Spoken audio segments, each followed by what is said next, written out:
el último debate, que cerraremos a las 18:30. Pero el debate que es de la oportunidad. Miguel, por favor. Muchas gracias. Bueno, antes de nada, felicitar a las dos conferenciantes por sus interesantísimas intervenciones. Quería preguntarle a Maribal un caso de recepción de esa anécdota de Anquises y de Eneas en Shakespeare. Como es bien sabido, el retrato que hace Shakespeare de César es, bueno, una de esas características es que él es enfermizo, feble, ¿no? Macanche. Entonces, para ilustrar esas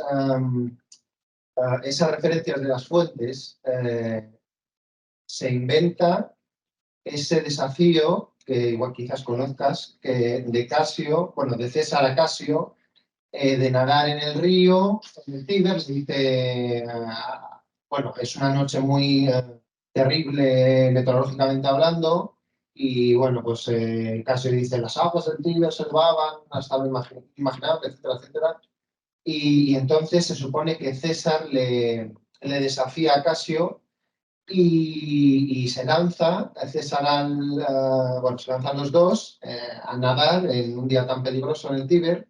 Y entonces, enseguida, César se da cuenta de que, vamos, de que no puede nadar y dice, socórreme, Casio, me ahogo. Y dice Casio, y entonces yo, como Anquises, como Eneas llevando a Anquises, tuve que socorrer al desfallecido César, o bueno, depende de la traducción, desfallecido, cansado, bueno, etc. Entonces, no sé, ¿qué opinas tú, o si hay interpretaciones de esa propia, bueno, esa recepción por parte de Shakespeare del episodio de Anquises y Eneas? En concreto, en ese episodio, pues no te sé decir una referencia exacta, pero es evidente que Shakespeare se sabía todo el mundo clásico y se lo apropia de una manera general y en muchos aspectos. Este es, por supuesto, un detalle, pero me estoy acordando, por ejemplo, ahora del Tito Andrónico de Shakespeare, que es una tragedia muy brutal, con unos mitemas, el banquete filial, el incesto, la mutilación de la mujer violada, que por supuesto están inspirados en el mito de Teneo y Procne. Y fue muy revolucionario en su momento, pero eso es puro vídeo. Y me estoy acordando pues, que las brujas, ¿no? Y toda la información que las fuentes clásicas ofrecen sobre rituales mágicos, además con todo lujo de detalles, y Shakespeare se lo apropia todo. O sea, que no me extraña absolutamente nada. Que sea, por supuesto, una inspiración clásica, seguro, seguro. Sí, no, es que la nombra literalmente, y por eso, como es una alusión tan concreta, pues por sí. Pues lo leeremos otra vez. Gracias. No, por favor.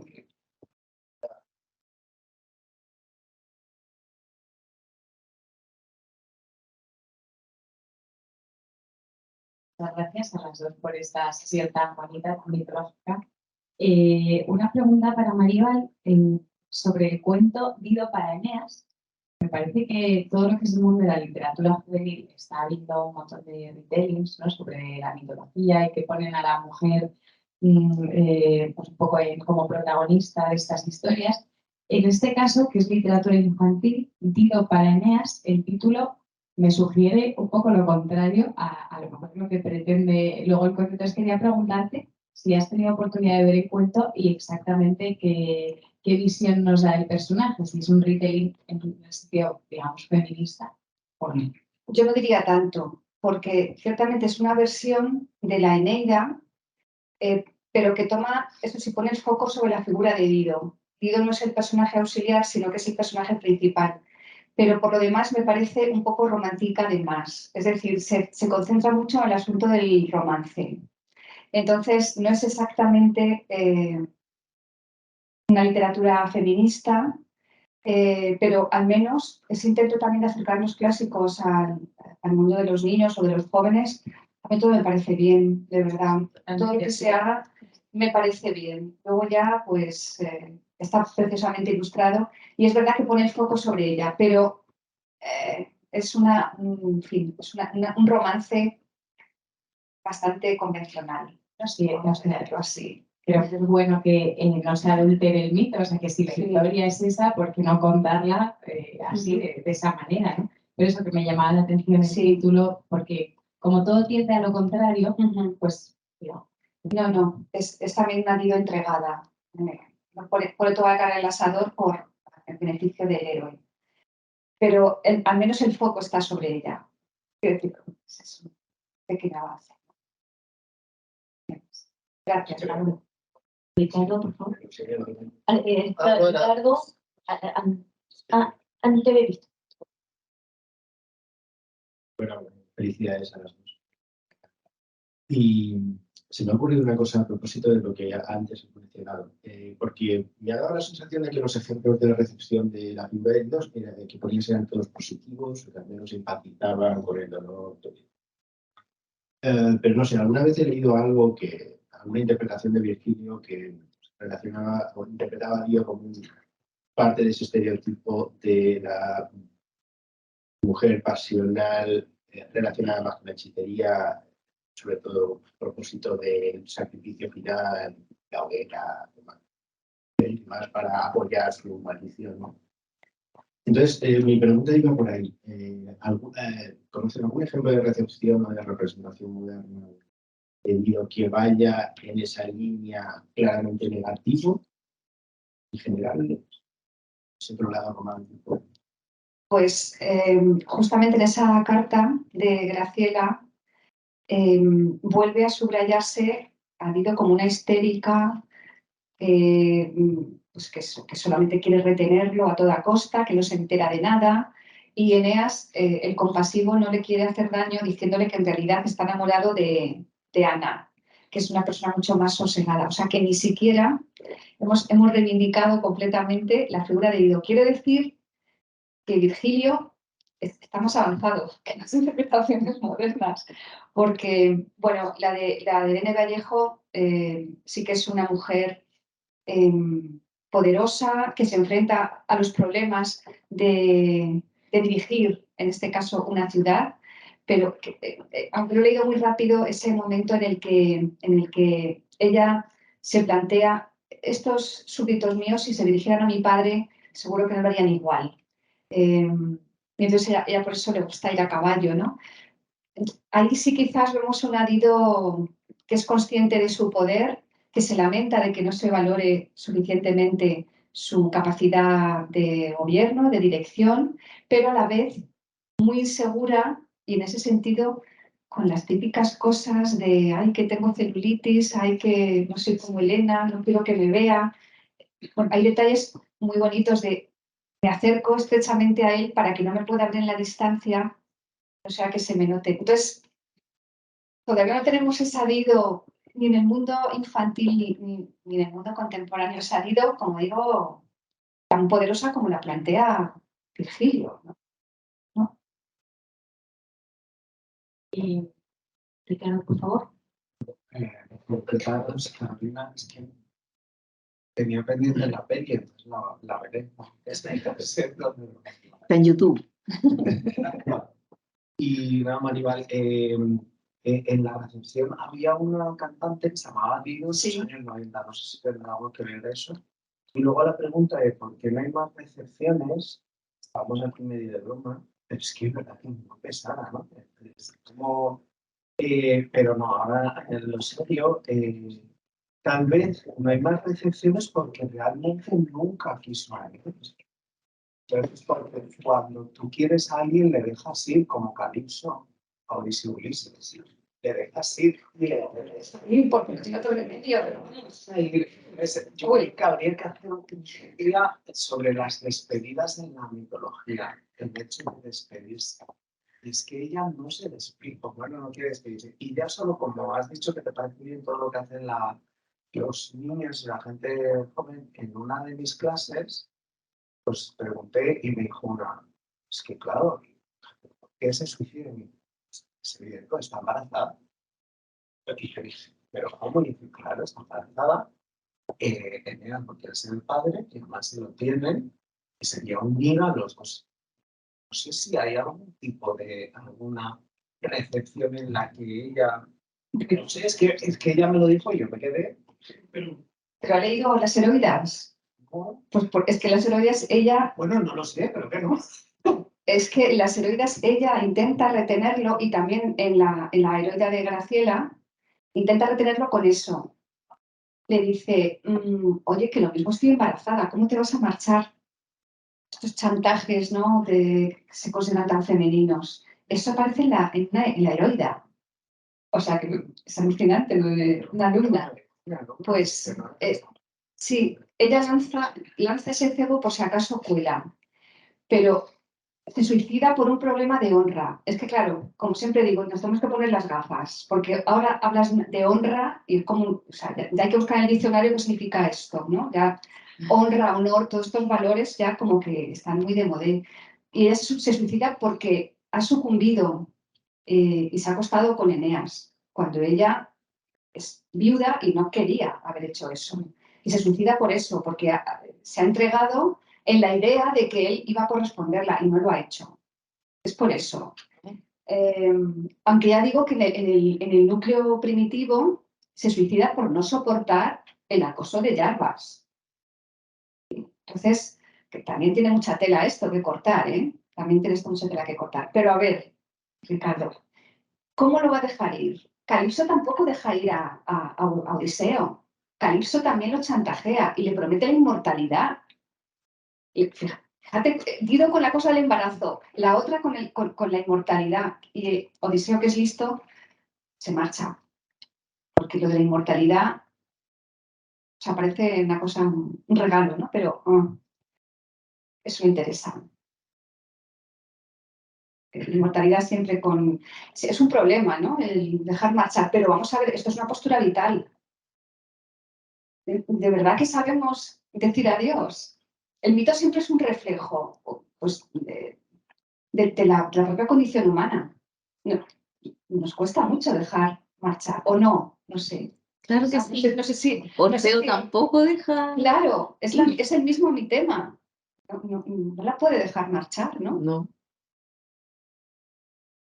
Esto es vital, o sea, es simplemente para que te lo plantes. A lo mejor a ti te parece que es una cosa evidente porque tú no tienes ese problema, pero no sé.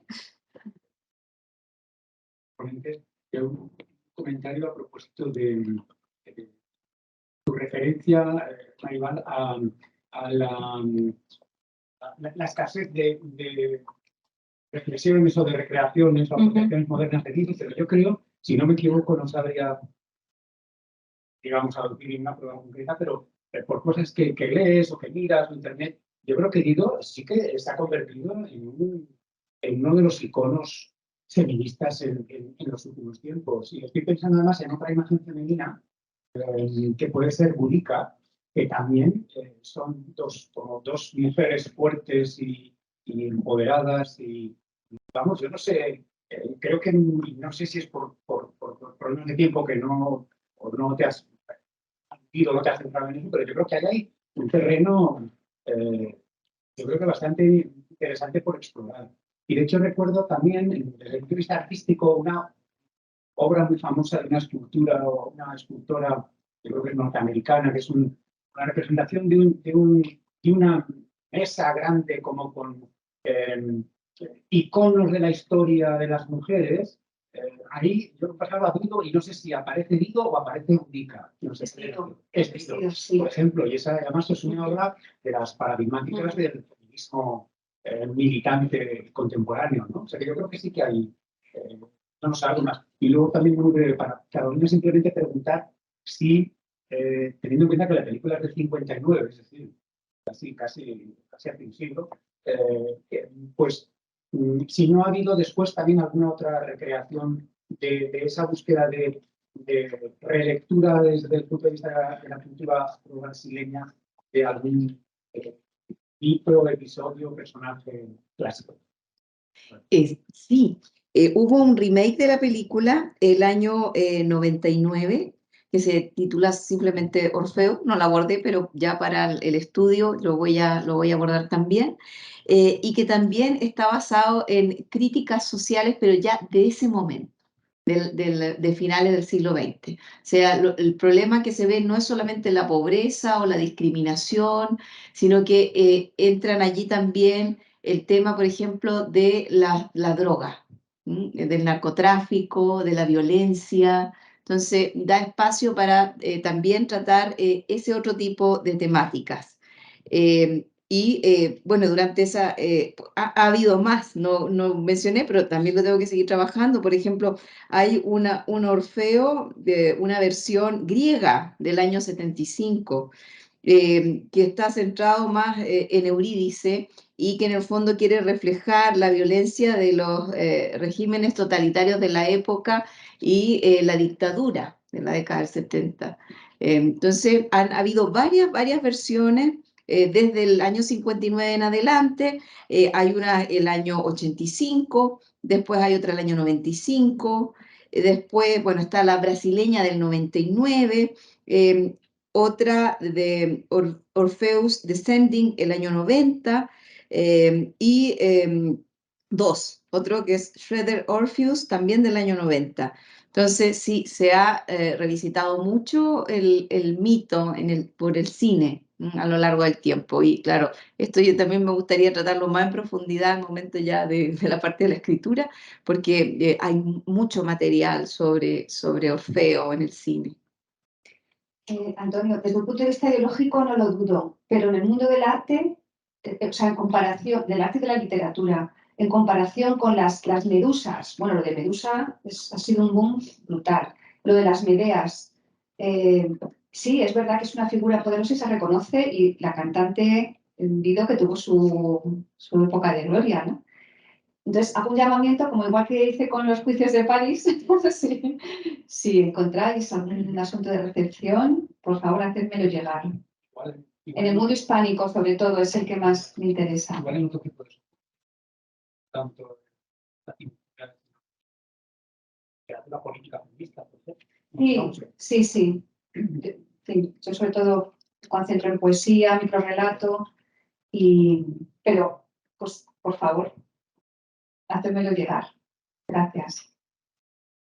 Bueno, Marta, Jordi, y les propongo cerrar la tanda de preguntas, así tenemos oportunidad de ir a ver juntos los pósters. De acuerdo, muy rápida.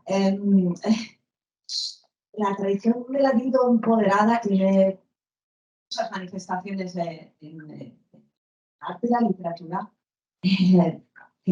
Bueno, es que empiece, pero uno de los puntos importantes es naturalmente la obra de Christopher Marlowe, The Queen of Carthage, donde aparece representada como una especie de alter ego de la reina Isabel, con todos los elementos y sus propias ansiedades y problemas de legitimidad de su poder aparecen en esa obra, de la época isabelina, ¿no?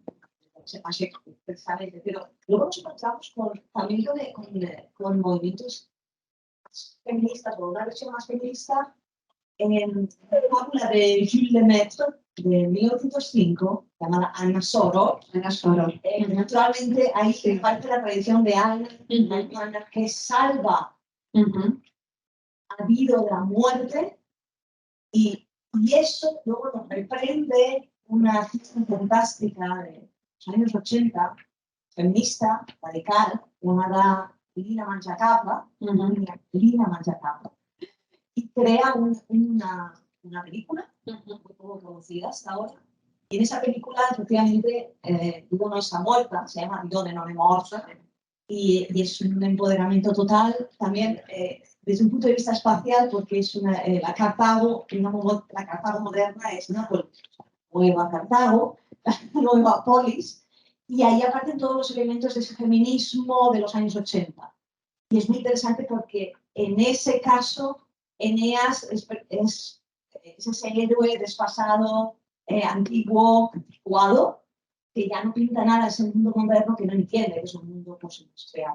Es fascinante, ¿no? Pero tienes razón que son elementos, bueno, pues en Marlowe siempre en las obras de Shakespeare, pero que aparecen como alternativas al mainstream, incluso en aquella época. Y simplemente, Carolina, una pregunta. ¿Qué tipo de héroe crees tú que es el Orfeo de Camus? ¿Qué características tiene? Gracias. Gracias. Una pregunta, pero es importante para el tema. Sí. El que viaja a los infiernos y que vence las dificultades de llegar al inframundo. Encuentro que ahí está la heroicidad de Orfeo, aunque al final sabemos que no logra su cometido como muchos héroes, pero ahí radica su heroicidad, según mi opinión. Bueno, Ismael Kadare, cuando le entregaron el Príncipe de Asturias, el premio Príncipe de Asturias, dijo que el mito de Orfeo era un mito fundamental porque, sobre todo para los que nos dedicamos a estas cosas humanísticas y del arte, ¿no? Porque es el mito que explica que el arte vence a la muerte, ¿no? Y la trascendencia, ¿no? del arte, de las cosas que hacemos, pues eso es Orfeo, ¿no? Sí. Ese descenso al infierno, pero es a través del arte. Controla la naturaleza también, Claro. con su música. El arte lo controla todo, ¿no? Y qué bonita la canción, pues así que seguro que la conocéis todos, la de Orfeo Negro, Sí. es que esa la conocemos todos, Sí. la podemos tararear, pero no tararear. Le vamos a Sabía cómo hacerlo. Jordi,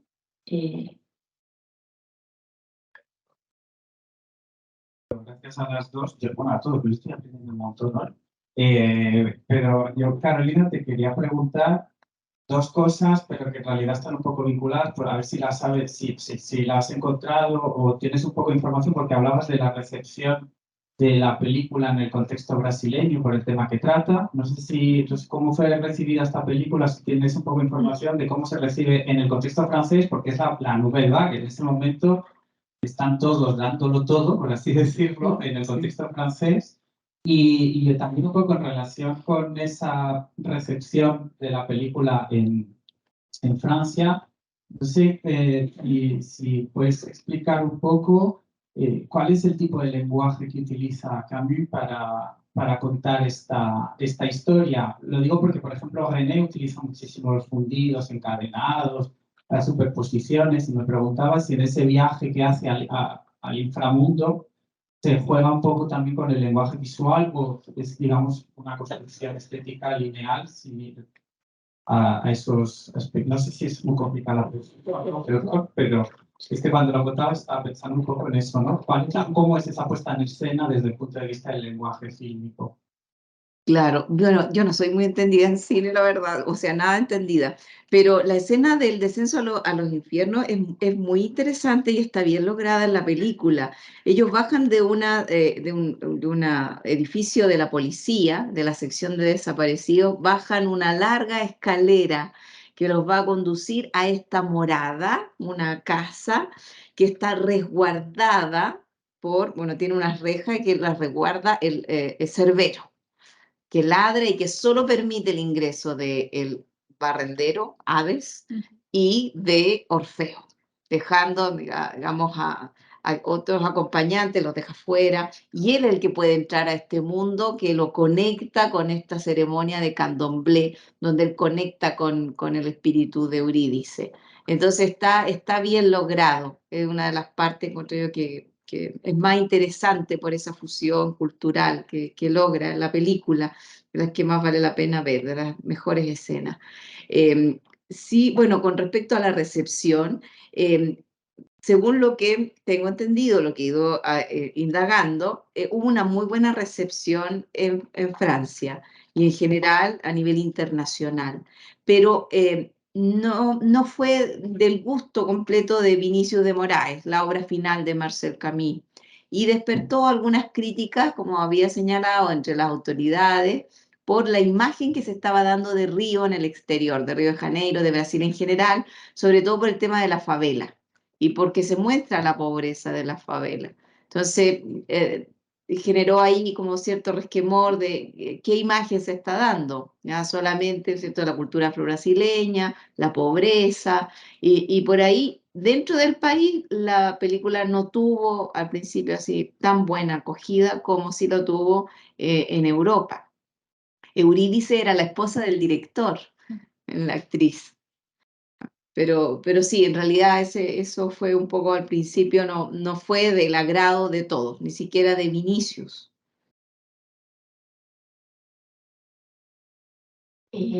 Con esta intervención, muchas gracias a las ponentes, un placer.